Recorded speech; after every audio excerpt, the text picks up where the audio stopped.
Hi everyone. Welcome to week 11 of our Fundamentals of College Writing class. The overview of this week, you're going to read a short excerpt from the article How to Read Like a Writer, and you're going to complete your third Reflections assignment workshop this week. In task 11.1, Reading Like a Writer, you are going to read a portion of this essay. You can find it here by following this link. And I'd like you to read from page 71 until the end of page 74. This reading is going to help you better understand the work that you're going to be doing for Reflections Workshop number 3. For Reflections Workshop number 3, you should already have this document saved, hopefully on your computer or Google Drive or someplace like that, and hopefully you've already filled out portions of it. Because as a reminder, we're going to be doing a series of these workshops, and then at the end of the term, you're going to turn in the completed worksheet. If you have lost your worksheet, you can find a blank template here. The instructions. This workshop is all about the second section of the Final Reflections assignment, the paragraph revision.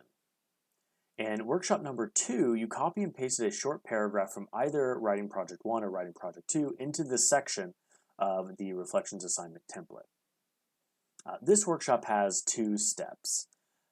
In the section that says type out new paragraph here, I'd like you to rewrite the same paragraph using different nouns, verbs, and adjectives when possible, while keeping the substance of the paragraph the same. Some words can stay the same, but some should change.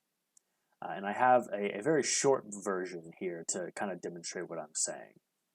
So the original passage, the red car drove down the highway, and then my revised sentence, the red convertible shrieked down the highway.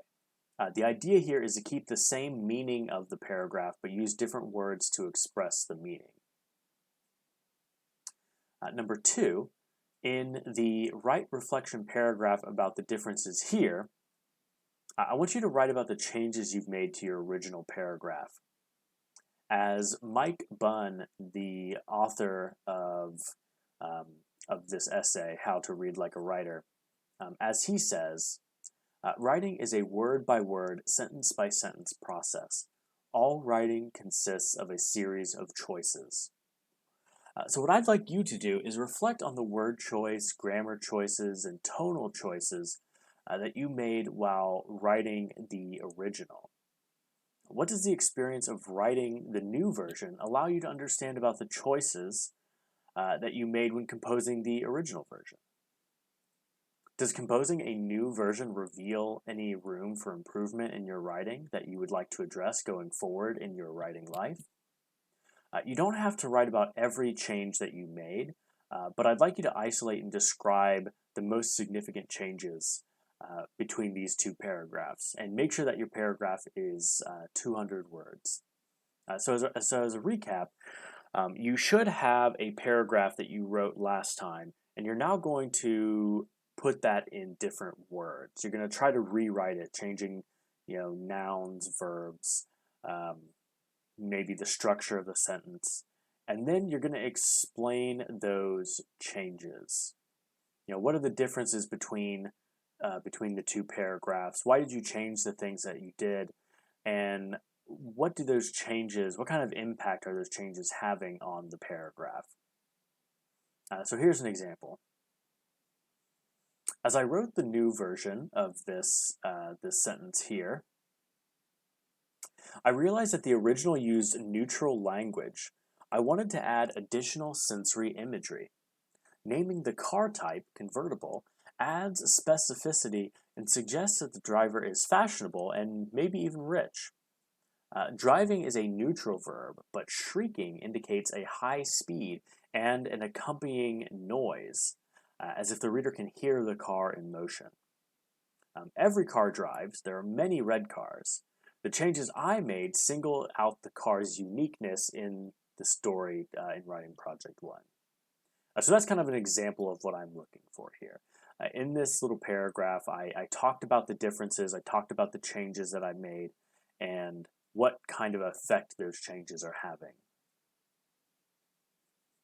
This is due by 11:59 on Thursday, and what you'll see here is a list of the different things that you should have done on this worksheet. Now, you didn't do all of these things this time. You know, this is a culmination of the past three altogether workshops. So your document should have all of these things done on it so far. And now task 11.2, you're going to post to the discussion board. In How to Read Like a Writer, Mike Bunn quotes Alan Tate's comments on the historian and architect who represent two different ways of reading. And here's the quote. There are many ways to read, but generally speaking, there are two ways. They correspond to the two ways in which we may be interested in a piece of architecture. If the building has Corinthian columns, we can trace the origin and development of Corinthian columns. We are interested as historians. But if we are interested as architects, we may or may not know about the history of the Corinthian style. We must, however, know all about the construction of the building, down to the last nail or peg in the beams. We have got to know this if we are going to put up buildings ourselves. So read that above passage and answer the following. Why do you think Mike Bunn included this passage from Tate within his essay? Put the distinction between the historian and the architect into your own words. How are the differences between these two professions related to reading? And that is all for this week. Let me know if you have any questions.